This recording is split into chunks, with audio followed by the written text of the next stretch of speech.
Petit, j'étais le premier de classe et j'en étais fier. J'étais le numéro 1, il me fallait l'approbation du professeur parce que sinon je n'avais pas de sens d'identité. Donc j'ai construit les premières années de ma vie en ayant l'impression que si j'étais le premier de classe, j'étais quelqu'un. Alors le problème c'est qu'en grandissant, devenant adolescent, le corps change énormément, il y a les hormones, il y a les filles, il y a plein de trucs qui arrivent dans la vie, on n'est pas prêt pour ça, on n'est pas prêt, la plupart d'entre nous en tout cas ne sommes pas prêts. Alors mes cotes, elles, à l'école, ont commencé à chuter, je suis devenu le dernier de classe pendant plusieurs années, jusqu'à avoir raté plusieurs fois d'affilée, et donc j'ai quitté l'enseignement avec mon diplôme 4 ans en retard sur les autres, donc ça fait qu'à 21 ans, 22 ans, j'avais mon bac. Super. Alors je suis arrivé à 21 ans, 22 ans en me disant, mais qui je suis moi ?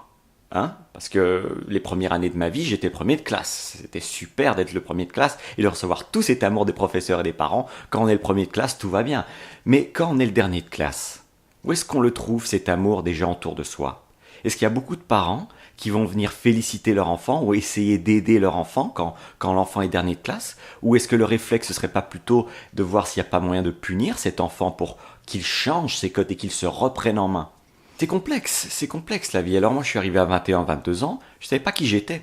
Je savais pas si j'étais le premier de classe ou le dernier de classe et ça m'a posé de gros problèmes durant 10 ans. Ça m'a demandé 10 ans de reconstruction, de ne pas avoir de sens d'identité à l'âge de 22 ans. Alors dans cette vidéo, je voulais vous parler d'un concept qui est l'enfant rebelle et l'enfant soumis. D'accord ? L'enfant soumis, c'était un peu moi quand j'étais petit. Je faisais tout ce que tout le monde me disait de faire. C'était super, hein. Tout le monde m'aimait quand je faisais ce que tout le monde voulait que je fasse. Et c'était génial, j'ai l'impression d'être accepté, d'être inclus dans le groupe. Alors ensuite, quand je suis devenu un rebelle, que j'ai commencé à avoir de si mauvaises notes à l'école, je suis devenu l'enfant rebelle. Donc, et l'enfant rebelle, il n'y avait pas que des mauvais côtés dans l'enfant rebelle.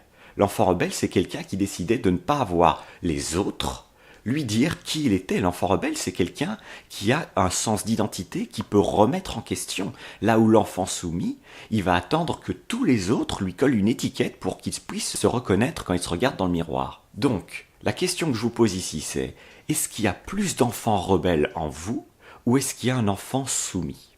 Parce que l'idéal, c'est quand même de trouver un équilibre entre les deux. Vous n'êtes pas uniquement rebelle, vous n'êtes pas uniquement soumis. Alors il y a peut-être plus d'énergie qui va dans un côté que de l'autre dans votre vie. Moi, là, j'essaie vraiment de me retrouver au milieu parce que j'ai vraiment été soumis la première partie de ma vie et ensuite très rebelle pendant la deuxième. Je me suis rendu compte que les extrêmes ne menaient à rien. Quand on est soumis, on a l'impression d'être un putain d'esclave, quoi. Alors que quand on est un rebelle, on a des problèmes avec l'autorité, on a des problèmes avec la police, on a des problèmes, vous connaissez le genre de problèmes que les rebelles ont. L'idée ici, c'est de voir un petit peu vers quel côté vous pensez que vous avez trop penché. Est-ce que vous avez été un peu trop soumis ? Ou est-ce que vous avez été un peu trop rebelle ?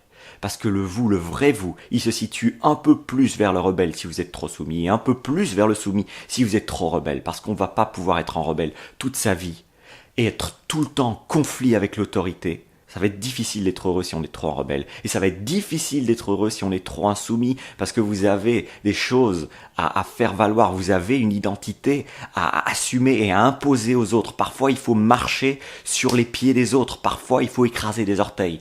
Tout ça, c'est un équilibre. Alors, dans quelle direction voulez-vous plus aller aujourd'hui pour reconstruire votre sens d'identité ? Devez-vous être un peu plus soumis ou un peu plus rebelle ? Je vous laisse avec cette question. Je vous laisse un petit peu macérer dans votre tête. Parce que moi, il m'a fallu 10 ans pour un petit peu tout commencer à trouver des réponses. Donc il n'est jamais trop tôt pour se poser la question. J'espère que ce contenu vous aura été utile. En attendant, on se voit demain pour une autre vidéo. Prenez soin de votre cerveau. C'était Thierry Markovitch.